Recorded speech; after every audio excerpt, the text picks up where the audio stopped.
the Huangpu, for centuries Shanghai's lifeblood. This river has always been a vital artery, pumping trade and dreams into the heart of China. As we glide toward the Bund, imagine a different era. The roar of steamships, the shouts of dock workers, and among the new arrivals, a young, aimless college graduate named Jack Belden. He arrived not on a pleasure cruise like this, but as a sailor. Little did he know that this arrival would set him on a course to become one of the 20th century's most insightful war correspondents and chroniclers of a revolution that would shake the world.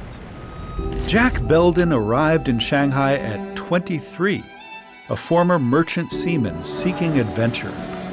He embraced the challenge of the Chinese language and found work on local English language newspapers, immersing himself in the city's intricate social fabric. Jack Belden would often walk across this bridge on the way to the Jiangsu Shanghai 1st District Court. As a court reporter, he had a front row seat to the lives of everyday Chinese.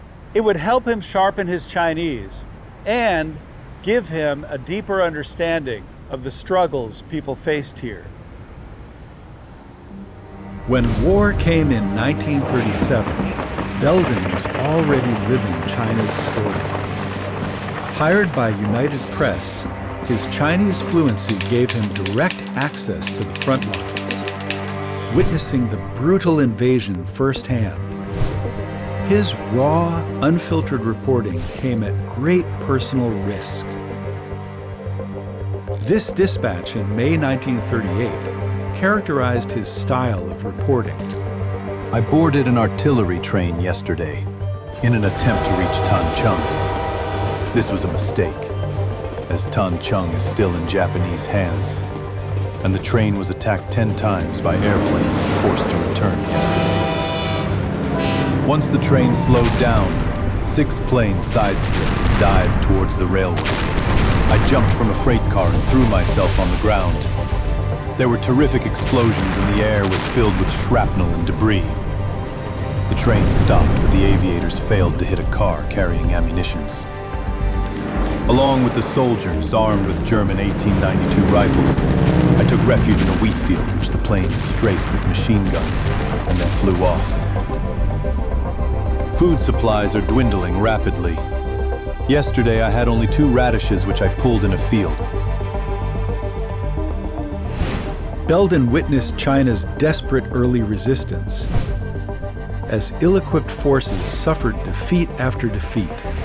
But he saw an unyielding spirit, a glorious display of Chinese resolve, a stark contrast to Western skepticism.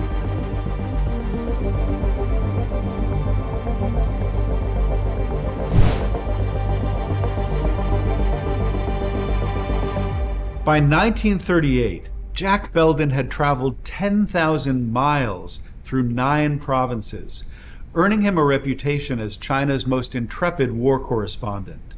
But he was restless, determined to understand the forces shaping the conflict. When he learned of a Chinese army still fighting near Shanghai, he embarked on a perilous journey to reach them, the legendary New Fourth Army. The trip wasn't easy, as he described it. I was riding on a bamboo raft in the early morning light and slowly drifting downstream. I had never been on a bamboo raft before. As soon as I stepped onto it, my feet got soaked through. The weather was cold.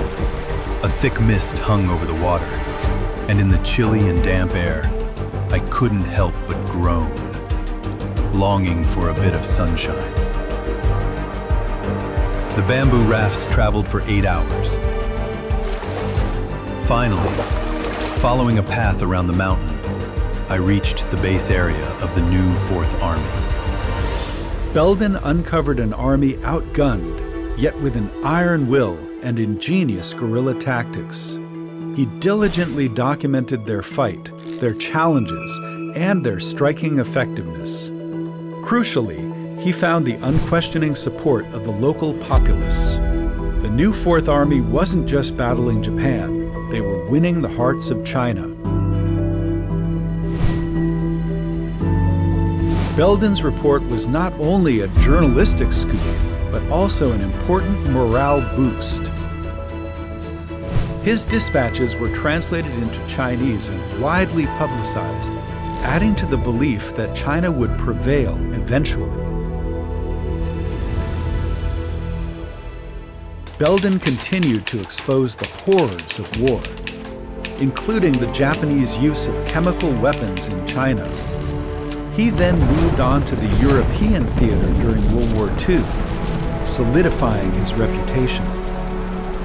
In 1946, Belden returned to China, now embroiled in civil war.